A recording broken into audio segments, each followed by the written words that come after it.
Guys, I just solved There's it. potential in that. I guarantee some guy in the next 10 years is gonna like fasten a really small webcam somewhere on his body and have like a really sounds good really creepy. wireless network and like go to places and pick up girls That and live sounds stream it. Like really get creepy. feedback from chat. That's crazy. All right, well we got a player and I just totally missed who it was. It looks like It's some guy called it's By Bain. Sun, aka By Rain. He Oh, By Sun, he's good. indeed he is. He's pretty good. He's like He's playing Protoss in StarCraft 2 as well, right? I believe. so. Unless otherwise noted, I will assume that is the case. There are a few ones who switched, but I think no one on T1 actually switched. Yeah, I can't remember, but we got By Sun. That'd be hilarious if it was a PvP again. Everyone's just like, oh god damn it. Yeah, I can see it in the chat already. People are just like, please no PvP. I don't want to see a PvP again either, to be honest. And it's Jaedong! Lee Jaedong coming out here! Yes! Yes, that's what I'm talking about. Ladies and gentlemen, Jaedong showing us how to really play StarCraft 2. Oh man! Ah! So excited. Sun is in so much trouble. Oh man, the tyrant himself, the Legends killer, is coming out. Look at that death stare, man. Look at that face. Look at that face. Would you want to play that guy with that face? I wouldn't. I would just run out of the booth screaming. Alright, I'm sorry, I'm tapping out to tweet about this because it's Jaedong. Guys, Sun versus Jaedong, and his opponent is no joke. Sun is like the Wonder Protoss kid on SKT. He is one of their fearsome Protoss lineup. At one point, he was looking to become a seriously strong player, and he is definitely a very strong player, although not quite at the, I guess, at the S class. But yeah, this should be really, really nice. So it's going to be a PVZ on. I can tell you in 30 seconds as soon as I read my own thread. I got it. It's on Ohana. I think it's Ohana. Yep. Yeah, we got a PVZ on Ohana. All right, cool. And this is you know, an important match actually. If Sun wins this, it's done. You know, that's it. Indeed, Team 8 would have gotten 4-0'd here in this best of 7, or this weirdish best of 7. It is still kind of a best of 7, I guess, but yeah, anyways. Theoretically it's a best of 7-ish. And here we go. Oh my god, on the the game's shared starting team and account. Alright, sorry. Don't hurt me. Alright, here we are. Jaedong PVZ on Ohana. Jaedong versus Sun. Loading into the game. Wait, they didn't show us their positions. What the hell? Nope, not yet. We'll see it in a second. I'm waiting to see how to position this player title. Wait, because did something happen? They're not going into the game even though it started. What's going on? Was there like... Oh no, okay, there did you it go. freeze? Alright, there we go. That's weird. Maybe it took a long time to load or something. Anyways. Alright. We got a PVZ on Ohana in the top left-hand corner from SK Telecom T1. We have the Protoss by Sun. And in the bottom right-hand corner, the Tyrant, the former god-ish thing that was not really God himself, but he was pretty close. Well, we have Lee Jaedong. He is God's rival. I mean, Flash is God, and Jaedong is like anti-God or whatever. I guess he's Satan? I don't know. Who's God's rival? He's Satan then. Alright, whatever. Yeah. But Jaedong basically is like, you know, one of the few people who can stand toe-to-toe with Flash in The Brood bottom, War. sorry, excuse me for interrupting. The bottom thing is the top 4 all-time win counts for Pro League, showing Jaedong at number 1, Flash at number 2, Kim Taekyong Bisu at number 3, and I missed who number 4 was. It's alright, nobody cares about number 4. Those are the all-time Pro League win counts. Jaedong is actually number 1 in all-time Pro League wins. That's right. What a badass here. Meanwhile, it looks like Sun doing a bit of annoying pro-press here. Just mining and unmining those minerals, I guess. Look at that, he's actually keep going. Look at that, he's just not stopping. Yep. Jaedong cannot mine that mineral patch. Yep. This is actually not too uncommon. Huck was known for doing this significantly, as well as other players. We got a pool going down on for Jaedong on 14 or 15. Pylon at the natural for Sun. So everything looking very standard. I'm really excited to see if these guys have any tricks up their sleeves or how solid their standard play is compared to the top pros. You know, both would be very interesting to me. Indeed, and there are the eager faces of the fans looking on. For anyone wondering if there was going to be that fan walkout that like the netizens were talking about, no. Everybody wants to watch Jaedong. Nobody cares. It's a shame we don't get to see Bisu. It's true. It's true. You would have got to see Fangirl squealing, but oh well. We got a Nexus going down. Hatchery for Jaedong. Jaedong airing his shirt out. Cannon on the way for Sun. Yeah, so far it's a standard looking PvZ, you know, 14 pool against Nexus first, and Forge Nexus, yeah, or same. Forge Nexus, same. Yeah, but yeah, I mean, I would expect that from these Brood War pros. I mean, obviously they've done some studying. This is actually very similar in concept to Brood War PvZ, at least at this point as well. Exactly. Obviously the Queens changed things up a bit, but as far as I know, I mean, like, you know, Forge fast expanding in SC2 just comes from Brood War. You know, originally. Yeah. People thought they couldn't do it, actually. Original PvZ was all, you know, 4 gating and gateway first or gateway expansions, and then people were like, hey, let's try this Forge business. I hear they do that in that other game. And it actually works. It's pretty good, yeah. Well, it didn't work on the smaller and more open natural maps. That's I mean, true, I think the map development was a key to that becoming a lot more common. So, looks like third base for Jaedong.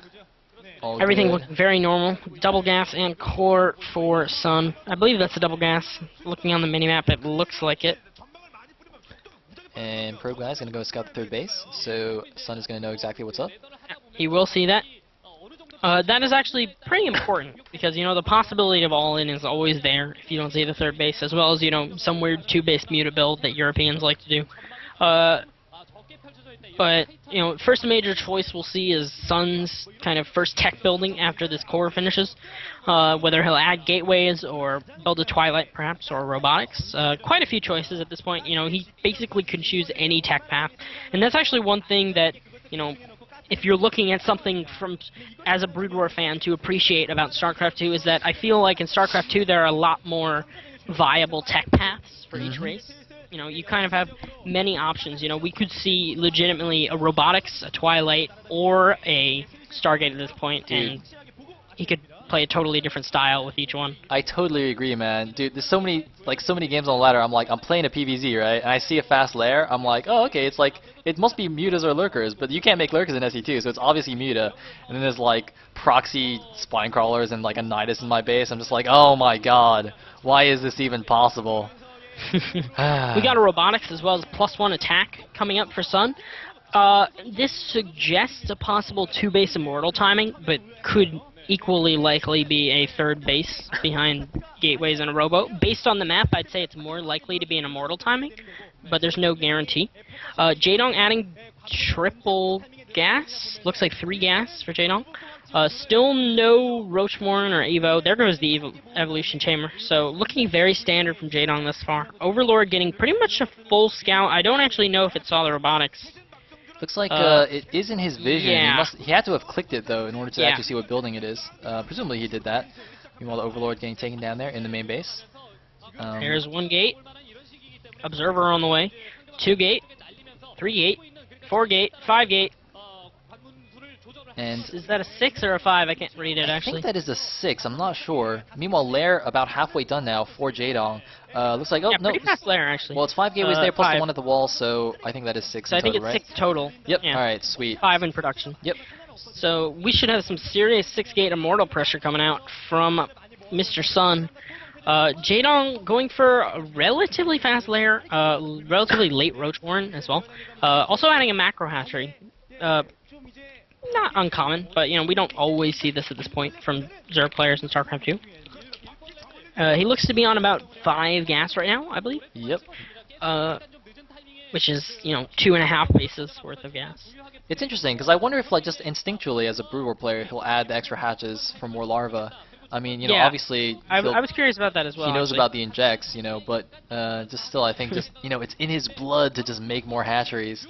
Anyway, looks like 8 sentries out for Sun. Gonna be filling up on energy, and Overseer coming in here. Is he going to be able to see all those gateways? They'll be very crucial. He's seen the Robo already. He just needs to see the gateway count to know exactly what's going on here. He's heading towards the gateways. Looks like all the sentries are out on the map, so they are unable to stop that Overseer. Looks like Sun doesn't even care. He's just going for it. And now the Overseer sees the gateway, so he knows exactly what's going on. He sees the 6-gate Robo pressure. He's starting to make some roaches here. But is it going to be enough? Yeah, his drone count is actually 58 or 68. I think it's 68. It's a little bit hard to see. And he's going to lose a couple of roaches here. A couple of roaches falling. Warp Prism is now here for reinforcements, so he will not rely on those proxy pylons. This is actually pretty important because you know, relying on those proxy pylons always leaves the potential for Lings to run by and snipe your pylons. Ooh, looks like Jaedong's going for a big counterattack here with roaches moving around. Excuse me, on multiple sides. Oh man, the main Protoss force though is going into the natural. Sun looks like he was a little bit indecisive there, thinking about pulling back, but no, now he's going to go for it. A lot of roaches are being made in the main and the natural. Jaedong's just pulling everything back to the main. He might actually just sack his natural here as he focuses on the counterattack. Was it just me, or did he actually just attack the neutral supply depot there for a second? He did. Oh man, a bit of a misclick. This could be trouble for Sun, I believe. One thing to note, though, is that Jaedong's macro hatch was at his natural, so he's now losing 2 hatches there instead of just the natural hatchery. Really intense situation. Get his drone out. Sun does not look too happy about it. He's losing a lot of things in his main. He needs this attack to work now, but Jaedong has so many roaches just accumulating in his main base. Is it going to be enough to hold? He's also massing spine crawlers to aid the defense. He knows that if he can just hold off this attack, he will be in good shape. His roach is doing so much damage to Sun's base. And Sun's just not actually going up here. He seems a little bit taking passive. His time. Not sure what Sun's plan is here, but he's going to have to make something happen fast. You know, he is very much on the clock. The roaches at the counter seem to be thinning, but I don't know if Sun actually is physically capable of getting enough units to kill those. I think his gateways... No, he still does have power on those warp gates. So he's actually going to be able to clean up the counter. We've got 22 probes left. So if Sun can kill the third, I actually think we might stabilize. And actually, Sun would win if he killed the third. And Sun doing a very good job leaving a couple of sentries there at the ramp to prevent Jaedong from leaving his main base. Jaedong completely trapped in his main base right now. No chance to send those roaches to save his third base. So Jaedong actually now down to just his one base, his main base, even though I think he saved more. He's got more drones than probes. He's got tons of drones, because he just has no expansions to mine from. And this army of this Protoss army is still very, very strong. Looks like Jaedong just going in right now, but a few of his roaches getting caught on the ramp. They're getting force fielded in. His army composition is still very, very strong for Sun, and Jaedong is definitely in some trouble here. Sun with a little bit of a smile. And he's like, yeah, we have Sun retreating back across the map. Jaedong does not look to be planning any sort of expansion. Just making a bunch of roaches to reinforce this, as well as tunneling claws. One immortal is going to fall, but this ramp is very hard to break. You know, we've got plenty of sentries still left. There are 4 in that warp prism. Although, if he doesn't drop those soon, all right, he is going to be able to hold us off most likely. And I think that might be it for Jaedong. He's trying to reestablish his natural, but he really doesn't have a lot of options. Well, unfortunately, he's stuck with these useless spine crawlers. Burrow is finished now, and I think he's researching, or actually, well, I think I saw him researching yeah, he burrow was movement. Tunneling. So, yeah, I mean, maybe if he can do some fancy, you know, borrowed roach plays, but there's an observer that just sees everything. Wow. That's not so good. Sad times for Jaedong. Is Jaedong rebuilding his third as well? I can't tell. I see some creep there, but I don't know if there's a hatchery there. I don't think he is. Not. It looks like Changeling running into the front, just going to take a peek at what's going on. Changeling gonna see pretty much everything and pretty much see that not a whole lot can be done. Jaedong definitely in dire straits here looking to move up with these burrowed roaches, but the jaws borrowed movement. I mean, if and he gets walled out. Asleep, you know. Oh god! Right. Oh god! Devastation. Unburrowing. That's actually okay. It looks like he's gonna go for it here. This is about all he can do. Oh, the force field. Man, that is brutal. Jaedong just walking into the valley of death there. Jaedong, you are not looking good here, buddy. While Jaedong would likely be favored in a StarCraft 1 match, he has seemed to have been put in a bad situation here. And this is not a good start to the season for Team 8 to just get completely demolished here, 4-0. That's horrible. Oh. Yeah, and I believe they were also one of the teams that was considered to be more, practicing StarCraft 2 a little earlier than the other. I think the general consensus so far has been that Woongjin Stars are the best StarCraft 2 team so far. I don't remember where I read that, but Neo G Solkey, their Zerg Ace, is said to be in Korean Grandmaster. Yeah, something like that as well. I'm not sure about the... we don't actually know anything for sure, because these teams are trying to keep everything very secret in their planning for the new season, but... yeah, seeing how the StarCraft 2 team's skill in this game is really just going to be interesting and a large factor in this Pro League season. Because everything is shaken up. It's very interesting because, it seems that kind of I guess I don't know, a cultural thing. I don't think that's the right word, but basically, Brood War teams are a lot more secretive about their practice and their builds and things than StarCraft 2 teams. Like StarCraft 2 teams, the players will stream and it's all good. They'll share strategies and whatnot. But in Brood War, it's just like, run, roaches, run!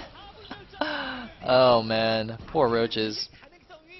But yeah, Brood War, the teams are super secretive. Like, if you leak a replay, you're just kicked from the team. It's just that really actually hardcore. Happened. So, Rhett, when he was in Korea on a Korean team, Eastro, he was watching a replay from his practice while talking to a friend on MSN, and they thought he was sharing replays, and he almost got kicked off the team and out of the house for that. Indeed. That's how serious these guys are. If you leak one practice replay, and you're a foreigner who's trying to find a place, the hierarchy is also pretty big. Wow, sick force field there. Nice reaction time. A perfect force field. Could not have been placed any differently, or else he might have been in some trouble. But Sun, moving in for the kill. Quite a few spines here, but I don't think that's going to be enough. Immortal's certainly doing good work against these spines. And Drones being pulled, that is not where you want to be. Force fielded out. That was a little bit unnecessary to force field those poor drones. I mean, come on, at least let them get their last few spits off before they die. And Jaedong is so dead now. He's just running in here. Where's he running to? What's he doing? GG. GG. Sun takes it down, and SKT takes down Team 8 4-0. Easy peasy. Now, do note though that they did bust out their top players. Best, Sun. They didn't use Bisu though. Fantasy, well, they were gonna use Bisu, but well, Bisu didn't actually play. Well, he was in the lineup though, so SKT's taken day one pretty seriously. Jaedong looking a little bit defeated there. This is where you make the big impression, man. And by Sun defeating Jaedong in StarCraft 2. A 4-0. That's alright, because we have 3 more series coming up. The next one is going to be CJ Antis versus KT Rolster. KT Rolster, of course, the team of the god himself, Flash, and also the runner-ups in Season 1 of Pro League. So very excited to see them play. CJ Antis went out in 4th place, I believe, and also has very strong players. So should be a good next match. And yes, we have passed 6,000 viewers on my stream. Thank you all for watching. You guys are awesome. Long live esports. Yeah, we are... Excuse me, I got interrupted. Also, I just want to say, I just noticed that it is now bright outside. It's currently 6 a.m. I've actually been casting since 8 p.m. Yesterday evening. 1 a.m. here. We got 8,000 combined on the Sayle and Poke Bunny cast. Anyway. Alright, Gunrun wants us to PM him on Skype. Gunrun, I don't know your Skype, so... we'll have to do some roundabout thing. Can you PM me your Skype on Team Liquid, and then I'll message you on Skype? Can we do some kind of inception here? So, I've gotten a PM from NRG he just told me. Alright, Gunrun just told me. He's like a TL resident strategy guru telling me to... I will give you guys this piece of knowledge that he has shared. He says, the Immortal All-In has been very common lately in PvZ, but that exact build